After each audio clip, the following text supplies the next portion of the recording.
La foi et la justification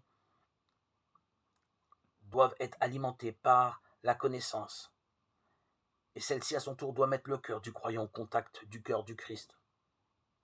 Cette initiation est donnée par l'apôtre. Elle est voulue par le Seigneur qui pouvait très bien se passer de nous. La grandeur du rôle de l'apôtre provient de sa mission au nom de sa valeur personnelle. Certes, il est indispensable qu'il ait d'abord médité et prié lui-même sur le texte saint afin de pouvoir y introduire ses frères. Il faut l'apôtre découvrir ce mode original et toutes ces nuances de transmission de la connaissance, qui ne réclament pas tant de grands moyens intellectuels que de grandes qualités de cœur. La vie des saints est remplie de ces exemples.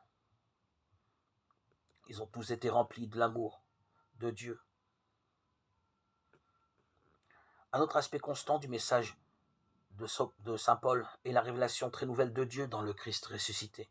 Le Père est le Père du ressuscité comme l'Esprit est l'Esprit du ressuscité. Le Christ ressuscité est entré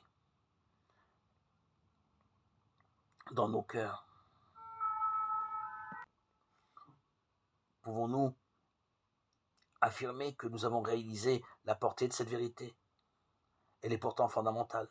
Mais une telle découverte ne peut se faire que dans la fréquentation de saint Paul. Tant qu'elle n'est pas faite, rien d'étonnant si notre religion reste une religion. J'allais vous dire une relation lointaine, et même un peu ennuyeuse. Quel changement le jour où nous réalisons que nous sommes introduits au cœur de la famille divine. C'est par Jésus et par Jésus seul que nous sommes reçus dans la famille de Dieu. C'est ainsi que nous voilà justifiés.